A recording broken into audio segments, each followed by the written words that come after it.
Saudi আরব প্রবাসীদেরকে আবারও সুযোগ দিল সৌদি সরকার।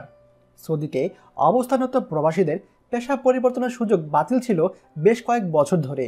সে সময় এই নিয়ম ভঙ্গ করে পেশা পরিবর্তনকারীকে শনাক্ত করা হলে প্রত্যেককে 25,000 রিয়াল করে জরিমানা করেছিল সৌদি আরবের শ্রম ও উন্নয়ন পরিকল্পনা মন্ত্রণালয়। তবে এসব ঝামেলা থেকে এবার মুক্তি মিলতে চলছে সৌদি আরবে অবস্থানরত বিভিন্ন শ্রমজীবীদের।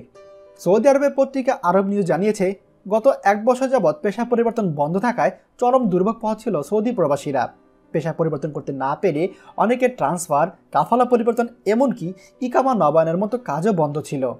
আরব নিউজের এই খবরে প্রবাসীদের মাঝে স্বস্তি সুবাতাস বলছে নিঃসন্দেহে। বিশেষ করে সৌদি আরবে মেয়েদের ড্রাইভিংয়ের অনুমতি দেওয়ার পর দেশটিতে অবস্থানরত বাংলাদেশি সহ বিভিন্ন দেশের হাউস ড্রাইভার এবং এরকম অন্যান্য আরও কিছু চাকরির চাহিদা কমে যায়, যার ফলে সেসব প্রবাসীরা চাইছিল পেশা পরিবর্তন করতে। অবশেষে মিলল পেশা পরিবর্তনের সুযোগ। এছাড়াও সৌদি আরবে 12টি পেশায় প্রবাসীদের কাজের সংকল বন্ধ হয়ে গিয়েছে, যার ফলে ওই সমস্ত পেশায় কর্মরত প্রবাসীদেরকে পেশা পরিবর্তন করতেই হতো। অনুসন্ধানে জানা গিয়েছে, পেশা পরিবর্তনে নিষেধাজ্ঞা থাকায় প্রবাসীরা বিভিন্নভাবে ঠকছিলেন। পেশা পরিবর্তনের নিষেধাজ্ঞা থাকায় অনেক কারখানা ও অফিসের লোকেরা প্রবাসীদের সঙ্গে জোর করে প্রতারণা করছিল। প্রবাসীদের পেশা পরিবর্তন ফলে এখন আর কারখানা মালিকরাও ভয় পাবেন, শ্রমিকদের সঙ্গে খারাপ ব্যবহার ও প্রতারণা করার সাহস পাবেন না। তাই সৌদি আরবে প্রবাসীদের প্রতি অনুরোধ থাকবে, আপনারা যারা এখনও পেশা পরিবর্তন করেননি, আপনারা দ্রুত পেশা পরিবর্তন করে নিন।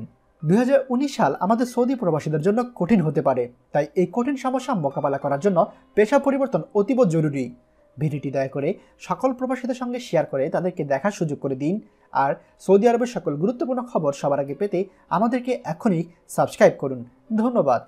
বাংলাদেশের প্রথম প্রবাসী নির্ভর ভেরিফাইড ইউটিউব চ্যানেল TJN24। তাই দেরি কিসের, এখনই আমাদেরকে সাবস্ক্রাইব করুন।